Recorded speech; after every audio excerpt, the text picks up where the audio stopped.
Ayan, magandang hapon po sa inyong lahat. Andito po muli ang inyong lingkod, Sal TV Official muling nagbabalik at, kumusta na po ang lahat? And shoutout po sa lahat na nandito pa sa ating munting channel na kahit ako'y lulubog lilitaw ay andiyan pa rin kayo ano.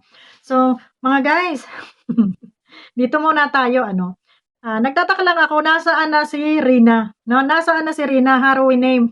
Ito muna yung ating harapin ano. Nasaan na si Rina, harrowing name? Bakit ang nirereaksyonan mo at ang sinisiraan mo na naman ay si Beyonce? Napakawalang hiya talaga nitong babaeng ito ano. Biro mo binibigyan niya ng issue, ito po pakinggan po natin ano, pakinggan natin. Hmm, Ma'am Candy, mega love shoutout. Tingnan nyo. hmm. Oh, wala talaga sa ano. Napaka-energetic po yung mga nagsasayaw na iba. Napaka-energetic. Pero si Edo talaga, hindi ko alam, parang nawalan siya ng, ewan ko kung anong nawala kay Edo dito talaga. Mhm. Kasi pinapakita niya yung pagsasayaw ni tingnan nyo, Edo. Pinagtatawanan niya. Si girl, pwede pa po talaga na siya yung, parang nung umpisa nung mag-vlog sila, parang, Edo, pansinin mo naman ako, pero hindi pinapansin talaga. Edo, ano ba? Yung parang ganon, yung parang mapansin mo ganon. So, parang ibig sabihin niya na si Beyonce ang atat na atat dito kay Edo. O ikaw yung atat na atat dito, Rowinem, kay Edo. Hmm? Kasi parang ano ang laswa-laswa mo. Tayo na bata yan, bibigyan mo ng anong, ganun kahalayan yung pag-iisip mo. Na parang ang dating si ano lang ang kumikaringking dito kay Edo. At si Edo ay walang feelings dito kay Beyonce. Parang ganun yung dating ng salita mo. Wala ka bang ibang maitapik at ito naman si Edo ang iyong binabanatan? Ha? Wala ka bang maitapik? Bakit hindi mo maitapik na yung Rinas mo? Nasaan na ang Rina mo? Nasaan na yung Rina na pinagkakakitaan nyo? Wala na bang views? Ha? Hindi na ba pinapansin ng madla? Iniwan na ba ng mga sponsor? At kaya dito naman kayo sa mga angels na ito, nangingialam. Hmm? Ha? Palalabasin mo pa na itong si Edo ay parang nandidiri dito kay Beyonce, no? Kasi tingnan nyo, walang kapiling-piling. Tingnan nyo, inaano pa nyo yung pagsasayaw. Dahil parang si Beyonce lang daw yung nagmamakaawa na bigyan ng atensyon ni Edo. Haller! Ha? Ang galing mo talagang gumawa ng chisme. Napaka-chismosa. Napaka-chismosa mo talaga. Gumagawa ka talaga ng issue, para may topic ka lang. Medyo, Malisyosa. ano na rin, kumbaga is, ano na rin siya, pero parang, siyempre, may konting tampo, pero kailangan niya ring mag-show up dahil nga vlog yun. Pero si Edo talaga, hindi mo, oy, Querty ha, di ba Querty?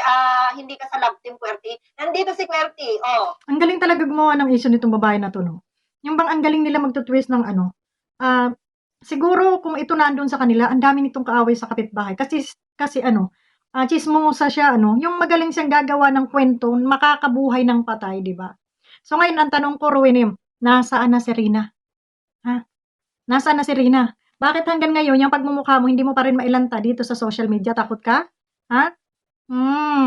Kahit anong tago diyan sa mukha mo, wala na. Tingnan mo nga, ilang araw na, 9 days na pala 'to, 'no? Naanuhan ko lang, 9 days na pala 'to at, ang views niya dito ay 1,400. Oh, 'di ba? Talagang ginagawa niya ng issue, 'no? Ginagawa niya ng issue itong si Edo. Wala na ba kayong maitapik doon sa Rina niyo? Ha? Nasaan na nga ba si Rina? Ha? Binalik niyo na kay Melanie dahil wala ng sponsor? At nasaan na yung bahay ni Rina na sinasabi niyo kay Rina? Ibinigay niyo ba o inangkin mo na? Ha? Ibinigay mo ba kay Rina o ikaw na yung nagmamay-ari talaga? Niloko mo lang yung pamilya eh. Niloko mo lang si Melanie. Niloko mo lang si Rina. Ginamit niyo lang. Ngayon, andito naman kayo. Andito naman kayo kay Beyonce. Ha? Nakikisaw-saw, naninira. Ha? Wala ba kayong ibang wala ba kayong ibang, anong tawag nito? Wala ba kayong ibang topic? Hmm?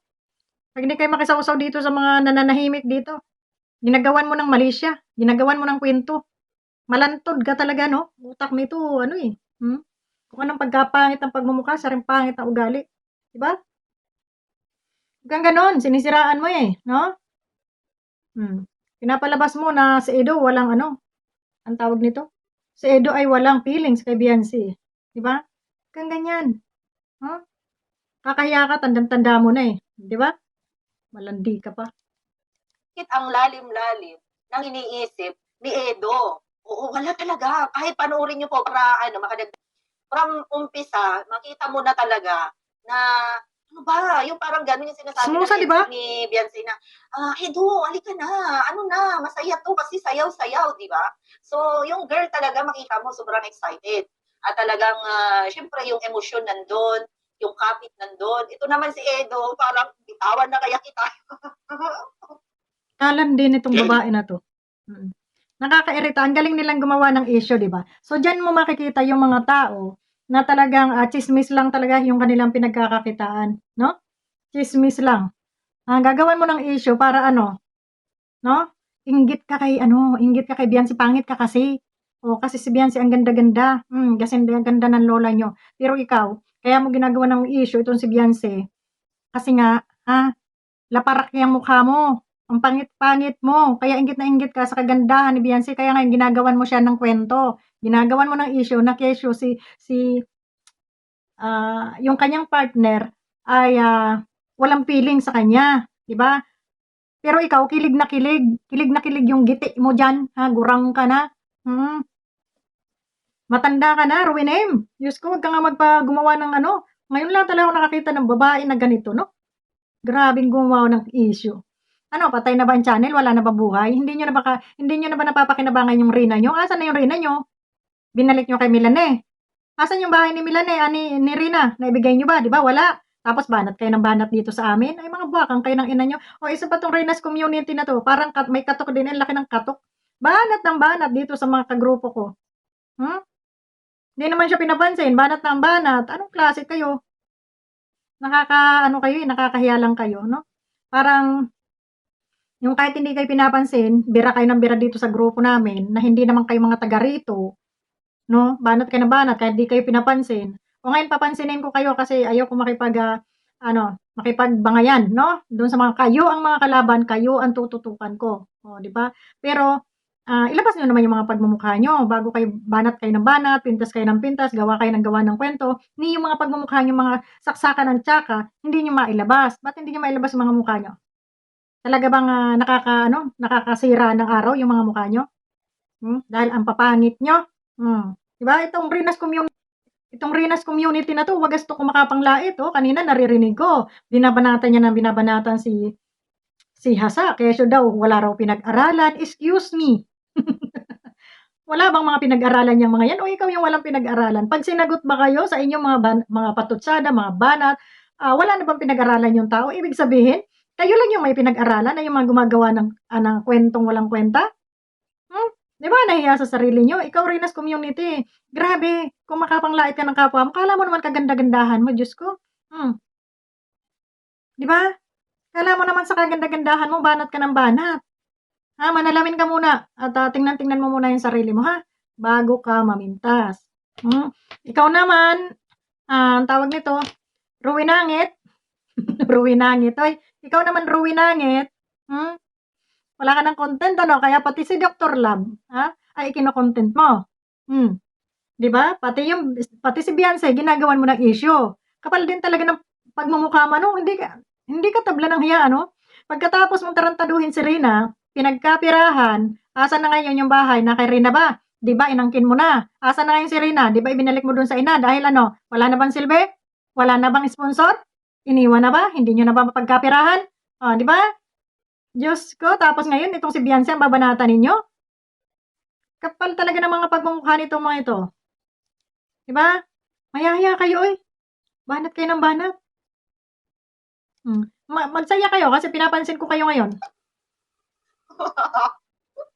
'Di ba? Sasabihin niya, Hmm?